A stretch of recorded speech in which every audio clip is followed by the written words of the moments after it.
Hello everyone, welcome to today's video. My name is Lauren with LaurenTeachesFlute.com, and in today's video I want to talk about 3 reasons you may not be getting a good tone on the flutes. So of course there could be many things that go into this, many factors, but I'm just going to share the 3 most common things that I notice. Starting with number 1. Number 1, you may be rolling in too much. Like this. So you play the flute, but you're rolling in, and it sounds kind of like this.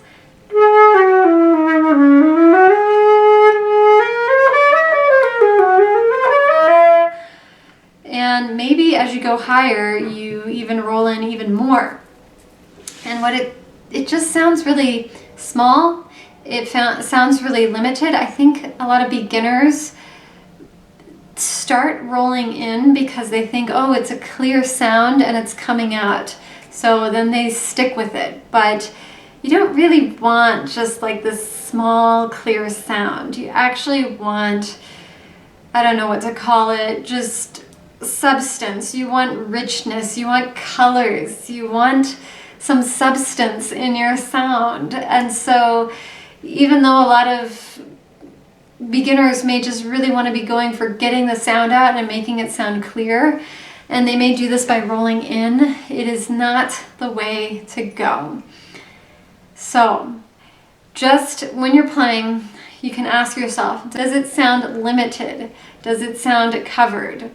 Does it sound like if I try to play louder, it's just going to crack? Those are things to ask yourself. And if it's cracking a lot, like if it's cracking to a higher note, that's also a really good sign that you're rolling in too much. So then you can ask yourself questions like, can I increase, like if you roll out a little bit, ask yourself a question, can I increase my airspeed and just does it sound louder when I do that? When I increase my airspeed, does it sound louder? Does it crack? If it doesn't crack, if it stays on the note, it stays steady on the note, that's a good sign. Does it sound open? Does it sound like it's projecting? It should have those qualities to it. It can, I mean, I like to say or imagine boundless is a word I like to say. Free, boundless, open, resonant, colorful. Those are qualities that are very nice to have in your sound. And some people just may roll in a lot because it's like, oh, it's a clear sound and it's coming out. But that is not the way that you want to approach it. And a lot of times people do this for the high notes. They're like, oh, I'm rolling in and it comes out easier, but it's really constricted and limited. I'd much rather you roll out, and if we're talking about high notes, roll out, open up space between the back teeth, and bottom lip forward a little bit. Just bring the bottom lip forward. Have the lips pouty, puckered, bottom lip forward a little bit for a high note.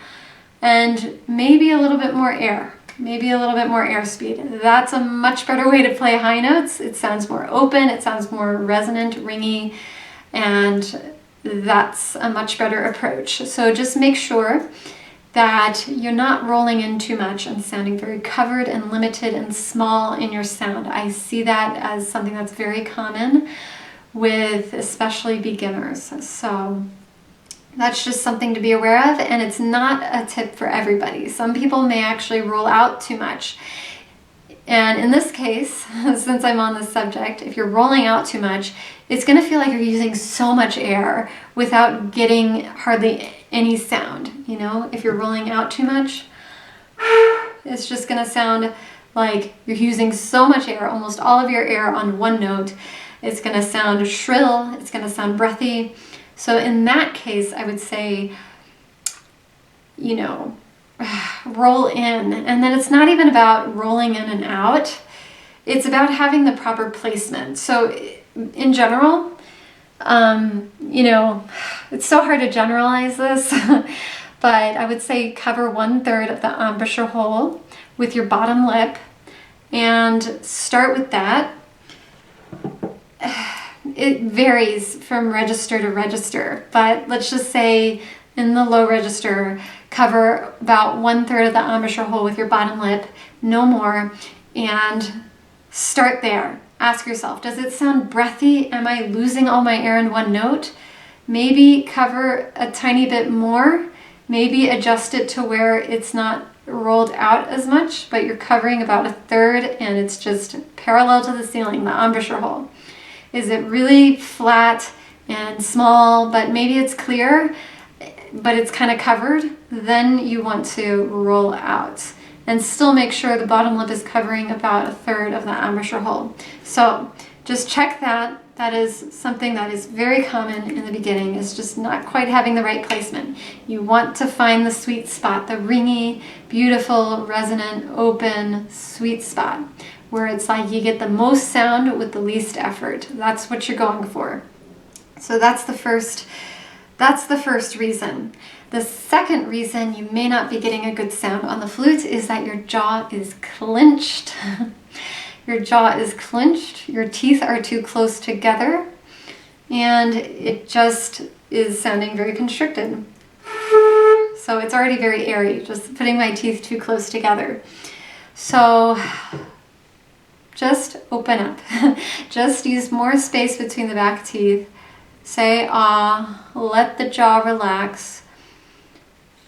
You want to allow for a clear passageway from, the windpipe through the lips, into the flutes, through the flutes. So make sure your jaw is not clenched, and that is my reason number 2. Number 3, your lips are closing up, or your air is constricted in some way. So that's a very general statement. Air constricted could be for many different things, could be a tight throat. But lips being too closed, that's the third reason you might not be producing a good sound. So lips being too closed sounds like it's just maybe your lips are tight and maybe it sounds wobbly. And just, if this is you, just go for doing less. Less is more. Just more natural lip shape. See if you can do less and to get more sound.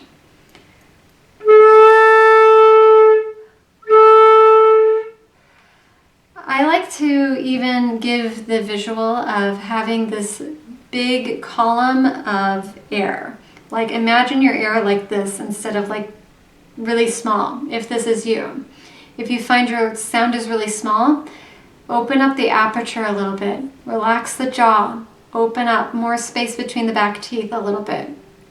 And just see what happens. And usually if the lips are too small, it's just doing less, letting go a little bit, and allowing more air through the flute.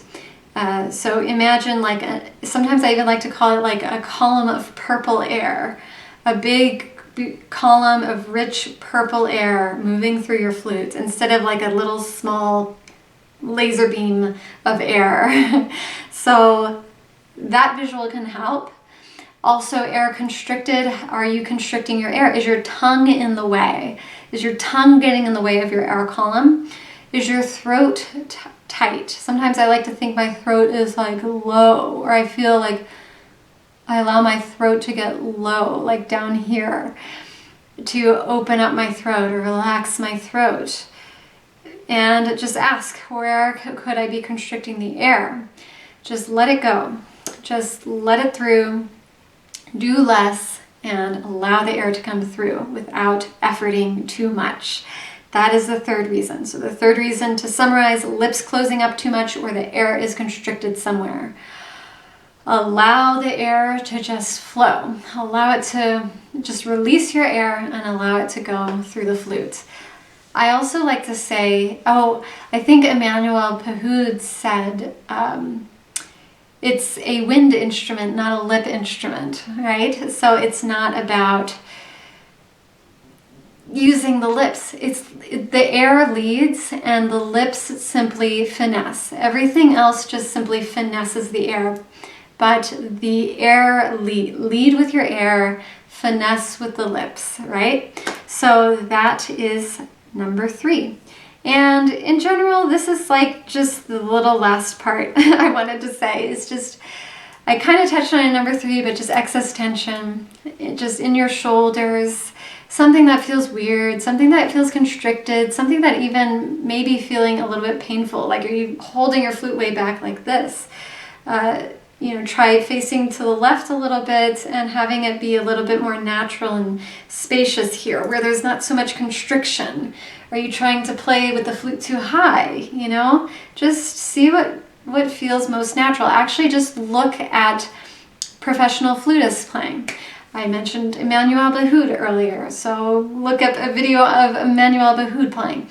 What about James Galway? And maybe there's another professional flutist you really like to listen to. Look at videos of them, see how they're holding their flute, see how they're standing, and see if you can modify. See if you're doing something that looks really weird, like maybe you're holding your head up like this, and it's just adding excess tension, and you can bring your head down a little bit, just feel like nice and natural and loose and balanced. So pay attention to those things as well. So the bonus tip is, where are you holding excess tension or constricting something? Let it go. I think it's very similar to my last video because that came up as well. So I hope this was helpful and informative to you, to those of you that are looking for answers, looking for new ideas to improve your tone. Thank you so much for watching. Like the video if you liked it, subscribe for more tutorials like this one, and I will see you in another video very soon. Until next time, take care. Bye.